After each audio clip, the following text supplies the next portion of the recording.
atas gunung yang tinggi maupun lembah yang dalam, Roh Kudus ada di sini.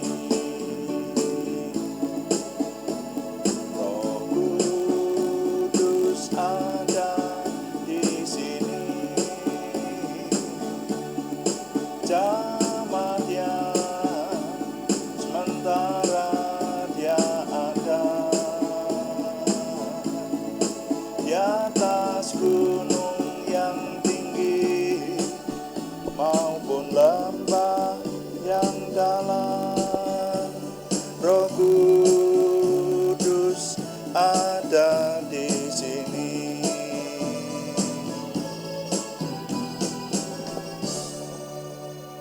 Bapa, kami mengucap syukur untuk semua anugerah Tuhan, sehingga malam hari ini kami datang dalam doa malam untuk merenungkan firman-Mu, untuk melayani Tuhan dengan doa dan terus menyembah-Mu. Kami dedikasikan semuanya untuk memuliakan nama Tuhan. Dalam nama Tuhan Yesus Kristus kami berdoa. Haleluya, amin. Selamat malam Bapak Ibu Saudara sekalian yang sudah bersama dengan kita di sini dalam doa malam hari ini. Nah, doa malam ini ditujukan untuk menjawab pertanyaan. Karena itu kalau ada pertanyaan-pertanyaan dari saudara, teman-teman seiman yang ingin kami menjawabnya, silahkan dikirimkan kepada kami. Nanti akan menjadi tema-tema dalam doa malam kita. Juga doa malam seringkali ditujukan untuk mencermati hal-hal yang terjadi pada zaman kita ini. Jadi kalau ada sesuatu yang viral terjadi pada zaman kita ini, biasanya kita mencermatinya dari sisi firman Tuhan supaya hidup kita tetap berkenan kepada Tuhan, itu maksudnya. Nah, untuk hari ini kami masih ingin membahas mengenai Roh Kudus, masih dalam rangka berdekatan dengan hari peringatan Pentakosta, dan kali ini fokusnya adalah bagaimana bisa berbahasa roh. Kali ini bagian yang ke-6, saudara ya. Bagaimana bisa berbahasa roh, bagian yang ke-6. Nah, kita baca dulu, kembali kita cermati firman Tuhan di 1 Korintus pasal 12 ayat 4-7. Saya baca untuk kita sekalian. Ada rupa-rupa karunia tetapi satu roh. Dan ada rupa-rupa pelayanan tetapi satu Tuhan. Dan ada berbagai-bagai perbuatan ajaib, tetapi Allah adalah satu yang mengerjakan semuanya dalam semua orang. Tetapi kepada tiap-tiap orang dikaruniakan penyataan roh untuk kepentingan bersama.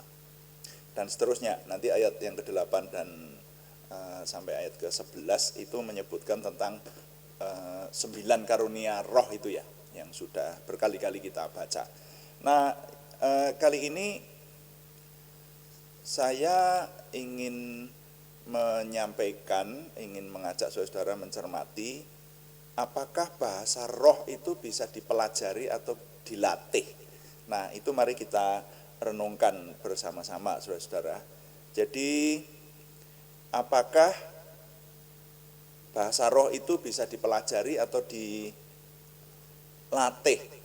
Nah, tadi disebutkan, ditekankan bahwa karunia roh itu sifatnya pemberian, namanya saja karunia, ya. Dan ini disebut karunia rohani, karunia roh, spiritual gift atau ganjaran kasukman. Itu sifatnya anugerah, ya. Jadi pemberian tidak dapat dipelajari, ya. Tidak dapat dipelajari, itu yang saya pahami saat ini. Nah, nanti kemudian tadi yang kita baca tadi kalau diteruskan maka akan menjelaskan di ayat yang ke-8 itu disebutkan ada karunia hikmat, kemudian di ayat 9 disebutkan ada karunia pengetahuan. Jadi nanti ada 9 karunia ya. Selanjutnya disebutkan karunia iman, karunia menyembuhkan, karunia mengadakan mujizat, karunia bernubuat, karunia membedakan bermacam roh, karunia bahasa roh, dan karunia menafsirkan bahasa roh itu. Nah, dari 9 yang disebutkan ini bagi saya ada catatan memang, ya, yaitu yang pertama dan kedua disebutkan ada karunia berkata-kata dengan hikmat dan ada karunia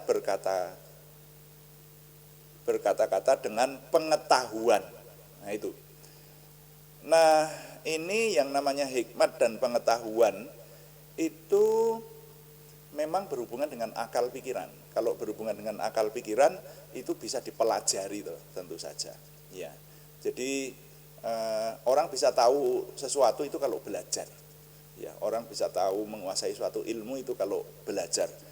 Nah, tetapi di sini disebutkan hikmat dan juga pengetahuan itu merupakan karunia, atau tepatnya berkata-kata dengan hikmat dan berkata-kata dengan pengetahuan itu adalah karunia roh.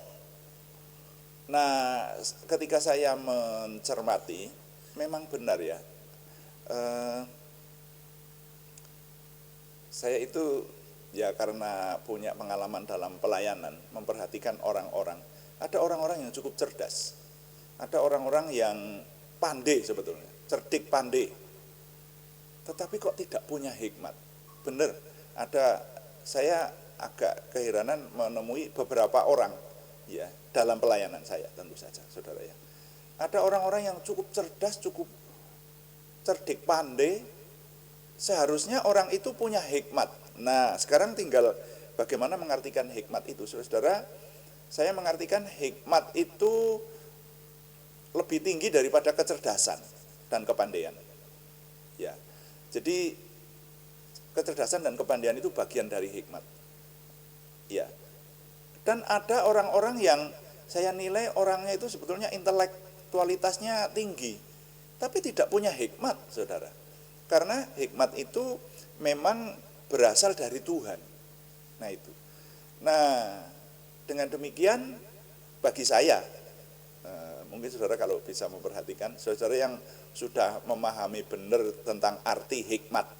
Nah, ini yang bisa mengerti apa yang saya sampaikan ini hanya yang sudah memahami betul arti dari hikmat itu, saudara ya. Seperti yang saya pahami, hikmat itu selalu berasal dari Tuhan. Hikmat itu tahu apa yang harus dilakukan dalam hidup dan apa yang harus tidak dilakukan dalam hidup. Nah, itu ada orang-orang yang benar-benar mengherankan bagi saya. Orangnya cukup cerdas, tapi kok tidak punya hikmat begitu. Artinya begini, tindakan-tindakannya banyak yang ngawur. Nah, seperti itu. Sehingga merugikan dirinya sendiri, bahkan menyebabkan umurnya pendek. Nah, itu kan hikmat, itu loh saudara. Nah ini, jadi hikmat itu berkaitan dengan akal pikiran. Dan seharusnya bisa dipelajari, saudara. Bisa diingat, bisa dipahami seperti itu. Tapi ternyata ada orang yang dikaruniai hikmat, ada orang yang tidak dikaruniai hikmat, saudara.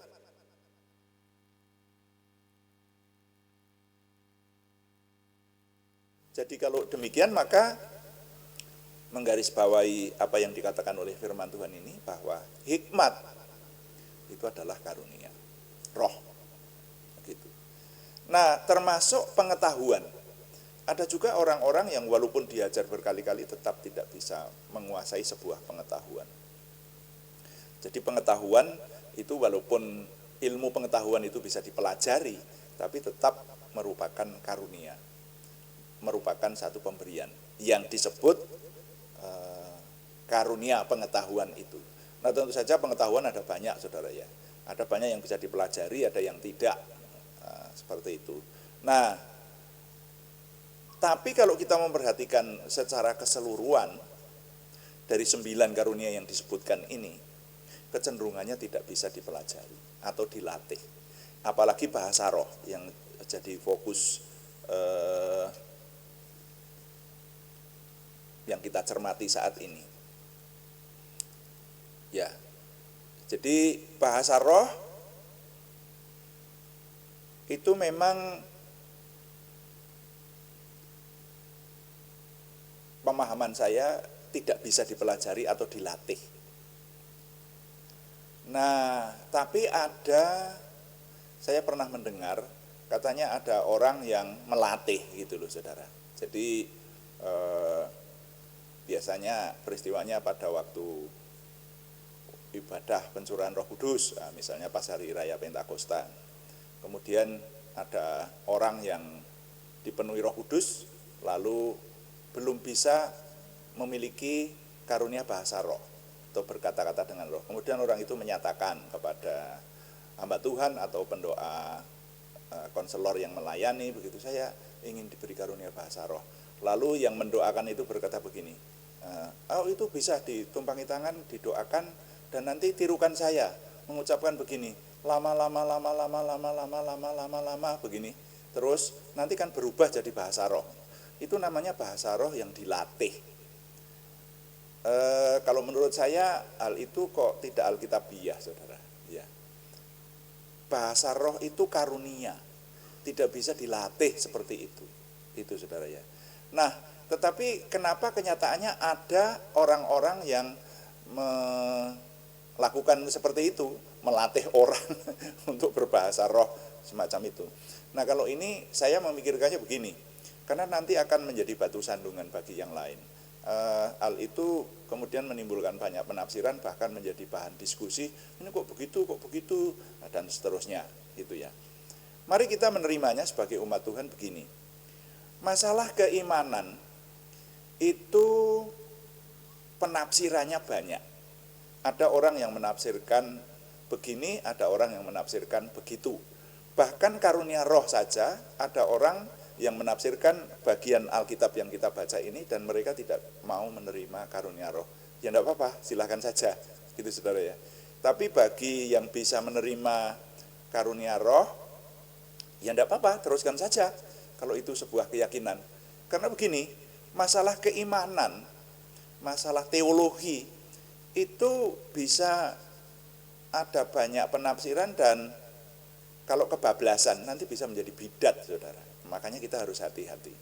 Saya memberikan contoh saja, misalnya masalah baptisan. Iya toh?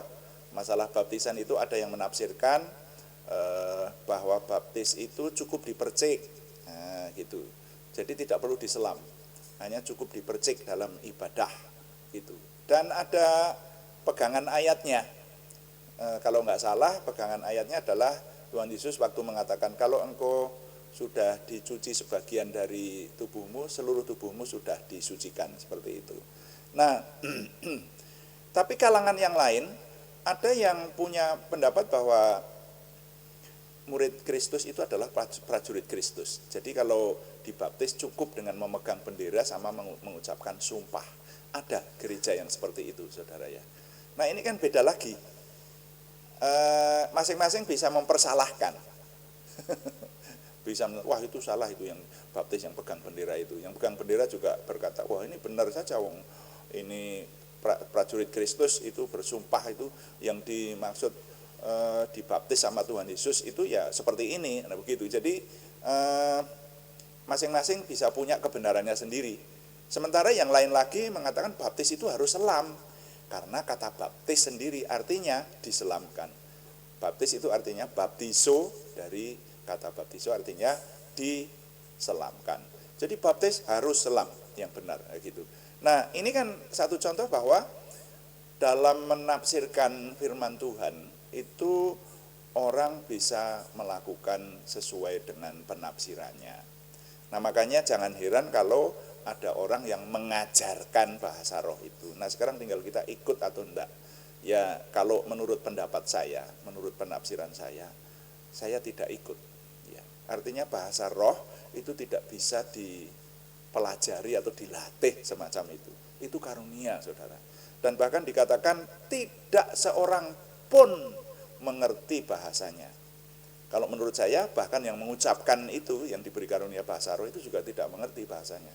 Karena dikatakan oleh firman Tuhan, ini toh di 1 Korintus yang kita baca ini tadi, ayat-ayat sebelumnya itu, oleh roh ia mengucapkan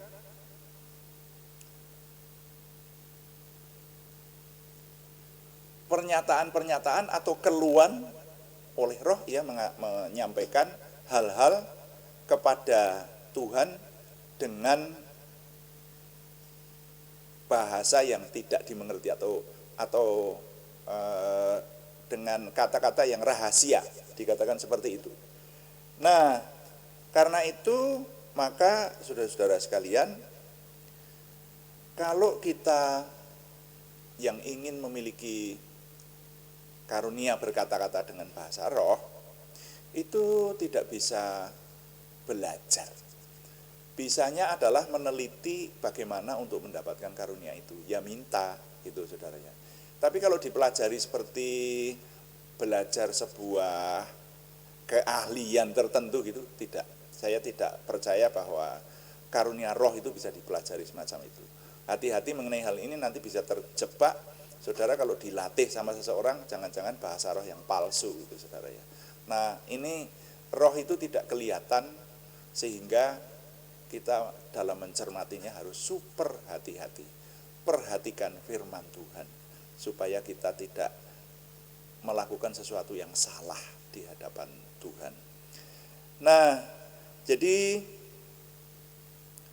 nilai yang dapat saya ketengahkan kali ini terutama tentang apakah bahasa roh itu bisa dipelajari atau dilatih, maka saya menyampaikan, saya susun dalam bentuk kalimat bunyinya demikian.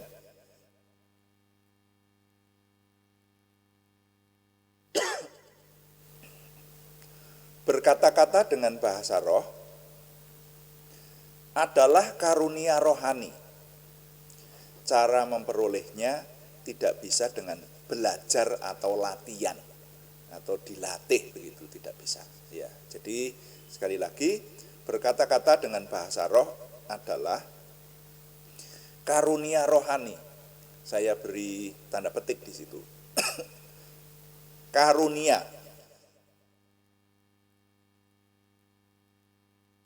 Berkata-kata dengan bahasa roh adalah karunia rohani. Cara memperolehnya tidak bisa dengan belajar atau latihan. Tuhan dipuji, amin. Mari kita melayani Tuhan dengan doa, saudara-saudara sekalian.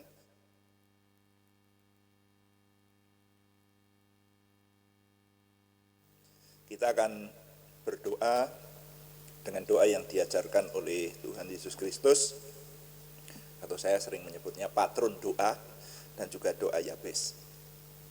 Mari kita berdoa. Bapa kami yang di surga, dikuduskanlah namamu, datanglah kerajaanmu, jadilah kehendakmu di bumi seperti di surga. Berikanlah kami pada hari ini makanan kami yang secukupnya, dan ampunilah kami akan kesalahan kami, seperti kami juga mengampuni orang yang bersalah kepada kami. Dan janganlah membawa kami ke dalam pencobaan, tetapi lepaskanlah kami daripada yang jahat, karena Engkaulah yang empunya kerajaan dan kuasa dan kemuliaan sampai selama-lamanya. Tuhan, berkatilah kami dengan berlimpah-limpah, perbuatlah sesuatu yang besar dalam kehidupan kami, dan itu jelas berasal daripadamu. Tambahkanlah pengaruh dan kesempatan kami bagimu, berikanlah kepada kami suatu perasaan akan hadiratmu dan petunjukmu senantiasa. Jagai dan lindungilah kami, supaya tidak jatuh dalam perangkap setan. Dalam nama Tuhan Yesus Kristus kami berdoa. Amin. Demikian doa malam hari ini, saudara sekalian. Kami beritahukan bahwa doa malam dilaksanakan setiap hari, Senin sampai Sabtu pada jam 6 atau jam 18 waktu Indonesia Barat. Juga ada doa pagi yang diadakan pada hari-hari yang sama setiap jam 5 pagi. Hanya yang doa pagi temanya berbeda, kita memperhatikan isi kitab suci sambil merenungkannya. Nah, terima kasih kepada semua yang setia mengikuti, terima kasih kepada yang sudah memberikan dukungan. Kami tetap mengharapkan dukungan Anda, setidaknya dukungan doa. Juga terima kasih yang belum memberikan subscribe, berkenan memberikan subscribe, like, komen, dan share, bagikan kepada teman-teman lain, sehingga lebih banyak lagi yang diberkati bersama dengan kita. Selamat malam, Tuhan memberkati. Amin.